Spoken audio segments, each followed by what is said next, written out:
Hello students, आज आपको बताएंगे इलेक्ट्रॉनिक्स का वेरी इंपॉर्टेंट क्वेश्चन जो आपका सेमेस्टर एग्जाम और टेस्ट एग्जाम में आने की संभावना बहुत ही ज़्यादा है। जो आपका एग्जाम होने वाला student semester exam electronics engineering का जो पेपर है, उस पेपर में जो आपका प्रीवियस ईयर में जो प्रॉब्लम पूछा गया है और सामने वाला ईयर में जो प्रॉब्लम पूछेगा उसका कुछ इंपॉर्टेंट क्वेश्चन लाए हैं स्टूडेंट। आप एक एक करके देखते जाओ। क्या है पहला question, write down ideal characteristics of operational amplifier, what is inverting, non inverting, adder, difference, integrator and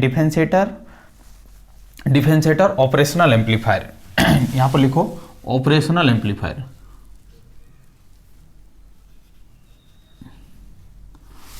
operational amplifier, OP का मतलब ऑपरेशनल, एएमपी का मतलब amplifier, explain it with circuit diagram and output expression. ठीक है, तो student आपको बताए थे कि ऑपरेशनल एम्पलीफायर बेसिकली आपका क्या होता है, वो आपका मैथमेटिकल ऑपरेशन करता है। मैथमेटिकल ऑपरेशन करके उस सिग्नल का स्ट्रेंथ को क्या करता है, इंक्रीज करता है। उसी को हम लोग क्या बोलते हैं, ऑपरेशनल एम्पलीफायर बोलते हैं। ऑपरेशनल एम्पलीफायर का ये सब एप्लीकेशन जो आपका इन्वर्टिंग है, नॉन इन्वर्टिंग है, एडर है, सबट्रैक्टर है, डिफरेंशिएटर है, ये सब एप्लीकेशन हम IC 741 से करते हैं।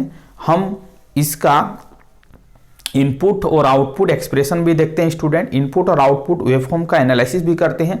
ये आपका जो IC 741 है, 8 पिन कॉन्फ़िगरेशन का ये IC होता है।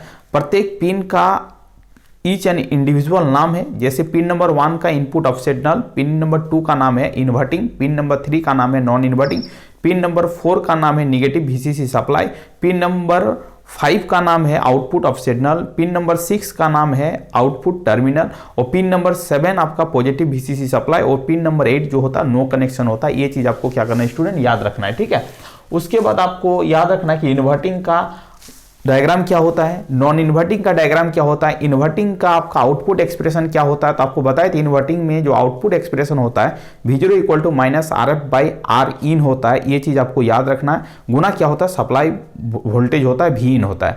और नॉन इन्वर्टिंग में output expression V0 = 1 + RF/R in bracket close V in होता है। और आपको एडर भी याद रखना है, सबट्रैक्टर, डिफरेंशिएटर, इंटीग्रेटर, ये सब चीज बताए थे स्टूडेंट। तो सभी को आपको क्या करना है, एक्सप्लेन करना है। ये एग्जाम पॉइंट ऑफ व्यू से क्या बेहद इंपॉर्टेंट है। और आपसे बताए थे कि ideal characteristics of operational amplifier में ऑपरेशनल एम्पलीफायर का इनपुट इंपीडेंस इन्फिनिटी होता है, आउटपुट इंपीडेंस 0 होता है, common mode rejection ratio infinite होता है, उसके बाद बैंडविड्थ क्या होता है, इन्फिनाइट होता है, स्लीव रेट क्या होता है, इन्फिनाइट होता है, वोल्टेज गेन क्या होता है, इन्फिनाइट होता है। ये सब चीज़ को क्या करना है स्टूडेंट, याद रखना है, क्योंकि ये आपका ऑपरेशनल एम्पलीफायर का आइडियल कैरेक्टरिस्टिक्स है जो एग्जाम पॉइंट ऑफ व्यू से क्या है, बेहद इंपॉर्टेंट है। चलो स्टूडेंट प्रॉब्लम नंबर 2 का डिस्कशन करते हैं। What is the Barkhausen criteria.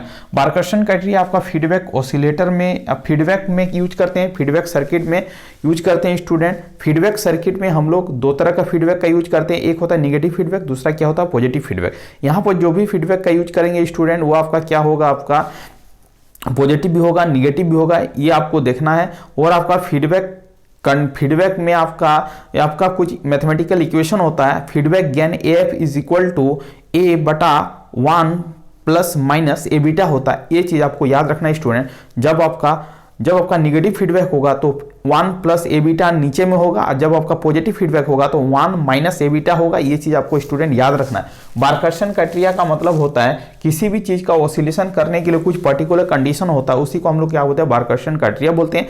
जिसमें आपका A बीटा = क्या होता है, 1 होता है, और इसका एंगल जो होता है वो 360 डिग्री के मल्टीपल में होता है। ये चीज आपको याद रखना है, तभी जाके स्टूडेंट क्या होगा, आपका ऑसिलेशन होगा। इसी कंडीशन को हम लोग क्या बोलते हैं, बार्कसन क्राइटेरिया बोलते हैं। What is the veins bridge oscillator and RC phase shift oscillator, explain it with the diagram. Veins bridge oscillator जो होता है स्टूडेंट, ये भी आपका फ्रीक्वेंसी मेजर करता है, और RC फेज शिफ्ट भी आपका फ्रीक्वेंसी मेजर करता है। दोनों का इंडिविजुअल डायग्राम होता है, और आपका क्या होता है, फ्रीक्वेंसी को कैलकुलेशन करके निकालते हैं। वेन्स ब्रिज ऑसिलेटर में जो फ्रीक्वेंसी का एक्सप्रेशन होता है 1/2 πRC होता है।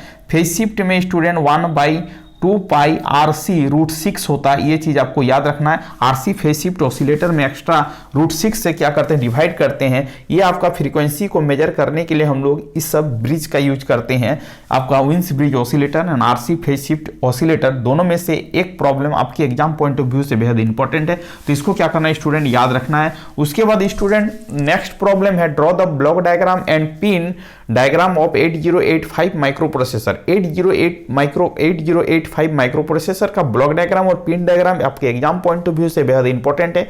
आपसे पूछेगा 8085 माइक्रो प्रोसेसर में कितने पिन होते हैं, तो बोला 40 पिन होते हैं। 40 पिन का ईच एंड इंडिविजुअल नाम है स्टूडेंट, आपको याद करना होगा, उसका ब्लॉक डायग्राम को एक्सप्लेन करना होगा और प्रॉपर ढंग से उसका सर्किट डायग्राम को भी बनाना होगा, जो आपके एग्जाम पॉइंट ऑफ व्यू से क्या है, बेहद इंपॉर्टेंट है। इसको भी आप क्या करोगे, प्रॉब्लम को सॉल्विंग करके जाओगे, एग्जाम पॉइंट ऑफ व्यू से बेहद इंपॉर्टेंट है और टेस्ट पॉइंट ऑफ व्यू से भी क्या है, बेहद इंपॉर्टेंट है।